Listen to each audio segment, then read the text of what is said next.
I'm doing an addendum to how I use the rattle and how to secure your holders if you happen to have a baby wolf or a mighty wolf. You know, sometimes you get things and it's been a long time ago that you got them. So let's take a look here. If you notice, there's this rubber band now, and the rubber band, actually I have it, it's a large one. It wraps up around the post under here, and then it's secure. It's not going to move.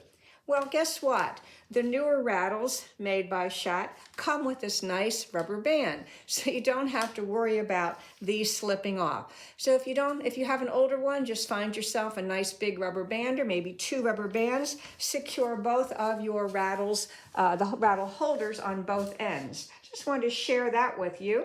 And then the other thing that, you know, sometimes you do something and you're thinking, gee, why didn't I think of that before? Well, one of the other things that I often show is that we have your cross in the leaf sticks. I still have it tied. I still have it tied here. However, if you take a look, this particular rattle comes with a top to it. And I've been doing my spreading these out without putting the top on, because normally you put the top on when you are going to start winding on so the yarn doesn't come off. Well, in this case, it might help me a little bit if I keep it on and I take my tie off here, and I also am going to untie the cross. Now, this is where I use my recycling, my handy dandy pantyhose. And now what I can do is spread it out a little bit. Of course, I still have my sections tied. I did untie the one. Remember, these are in groups of inches. And in this particular one, I think this one is maybe 12 ends per inch. I have to go look at my notes on that. But right now, what I can do ahead of time is to start to spread this out. And I can even kind of even wrap it around the back a little bit and lock this in place here. So as you can see, it's not getting stuck on all the nails. If you've made your own, let me turn it a little bit to the side here so you can see what I'm talking about. Do a little bit more to the side here so we can see. Now, rather than having all of your yarn get stuck on all those metal parts, you can protect it. Now, I know some people put maybe just a cardboard roll, maybe a piece of plastic, whatever you can to put over your rattle just to get it started to spread out a little bit. And then you can also spread it out a little bit more on the rod, the wood, whatever you have on there to get it started. Now, of course, I'm going to have to take this off to spread it out over top of the rattle, but at least you can get it started this way and have it a little bit out to where you, maybe the width that you know that your particular warp is. In this case, I think this one is a 14 inch. So I might want to spread it out to about 14 inches. And I'm also going to try to tighten it just a little bit so I have a little bit of tension on there. Then what I will do is I will take this piece of wood off, put it aside, and then I will start to take my sections that I have and put them into the inch area that I have. And again, some of yours have a middle section, 1, 2, 3, 4, 5, 6, 7, 8. I'm pretty sure that this one might be 16 inches, but I believe it is 15. So you're still going to have to kind of maneuver over your nails or over the metal, whatever you have on your rattle, whatever you've used on.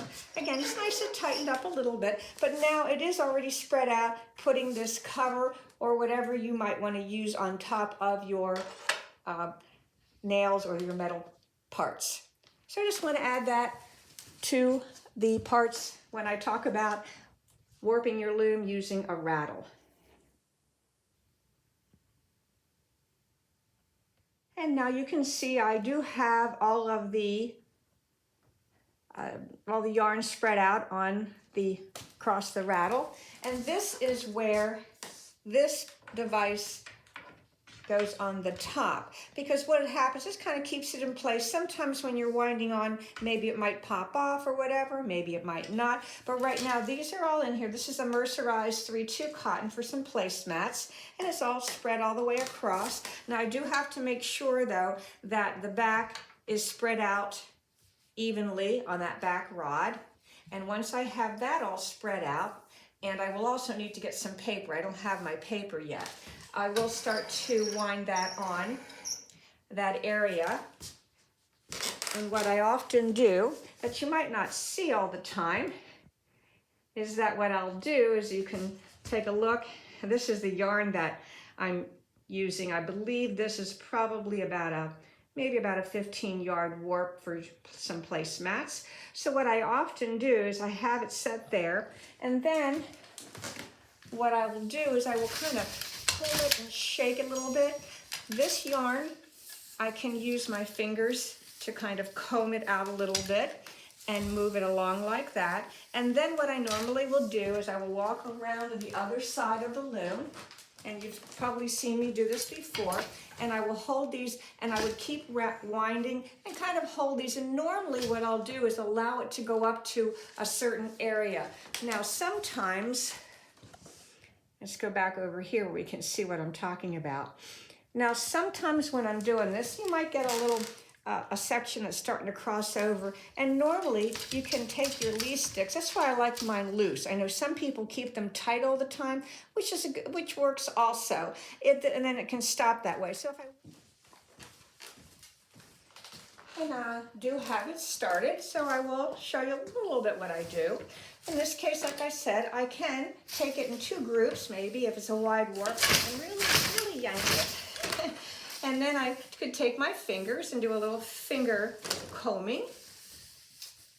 Then what I often do is I come over to the side here, might hold the leaf sticks, and what's happening is they start to go up to about that location.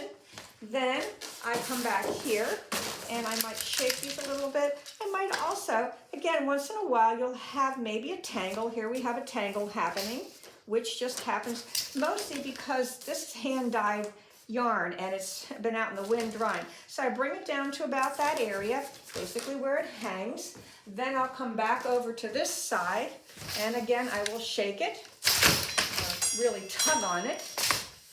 And what this does, and the farther away I go, actually the better, because you can really shake it out.